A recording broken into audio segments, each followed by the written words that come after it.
বিসমিল্লাহির রহমানির রহিম।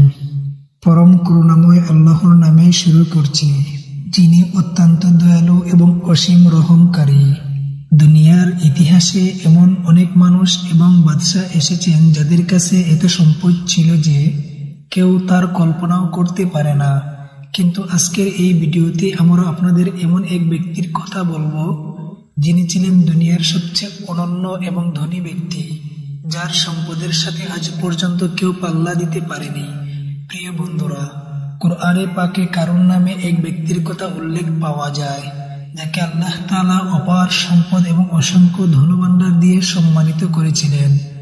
আর তার কাছে কত ধনভাণ্ডার ছিল তা এই কথা থেকে স্পষ্টভাবে অনুমান করা যায় যে আজকের যুগে পুরো দুনিয়ার সম্পদ এবং সব ধনভাণ্ডার ও তার সম্পদের একটি সামান্য অংশ মাত্র, বরং কারুনের কাছে ছিল তার চেয়েও অনেক বেশি ধনভাণ্ডার।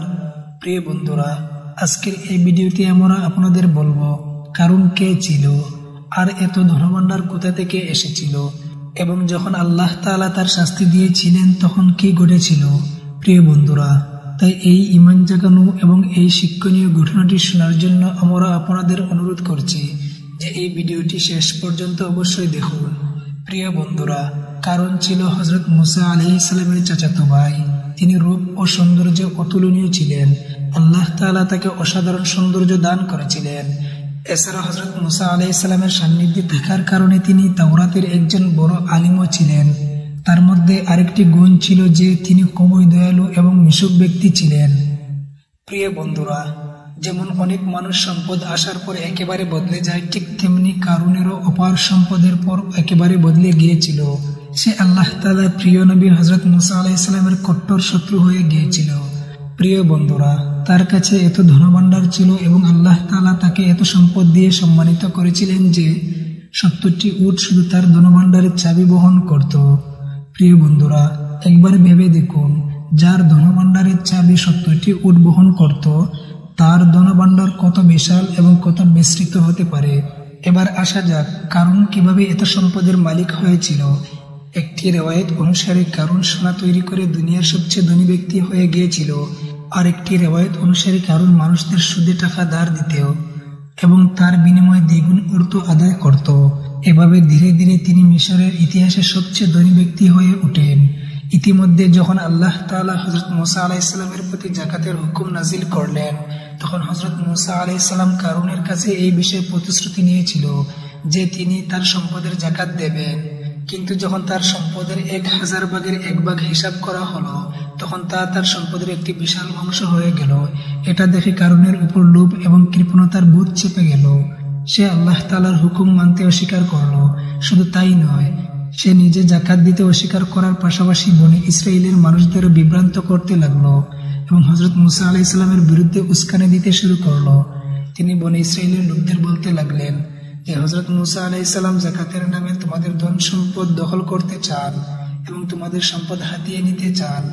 এভাবে এই দুর্ভাগা বনী ইসরাইলের লোকদের হযরত মুসা আলাইহিস সালামের বিরুদ্ধে উস্কানো শুরু করলো। এমনকি এই দুর্ভাগা হযরত মুসা আলাইহিস সালাম থেকে মানুষদের দূরে রাখার জন্য এমন চালও চাললো যে সে একজন নারীকে প্রচুর সম্পদ দিয়ে প্ররোচিত করলো যাতে তিনি মুসা আলাইহিস সালামের উপর ব্যভিচারের অভিযোগ আরোপ করেন।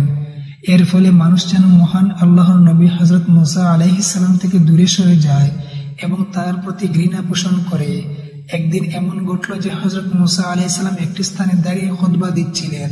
ঠিক তখনই কারুন তাকে বাধা দিল যে আপনি অমুক নারীর সাথে ব্যভিচার করেছেন। এই কথা শুনে হযরত মুসা আলাইহিস সালাম বললেন, সেই নারীকে আমার সামনে নিয়ে আসো। তখন সেই নারীকে হযরত মুসা আলাইহিস সালামের সামনে হাজির করা হলো।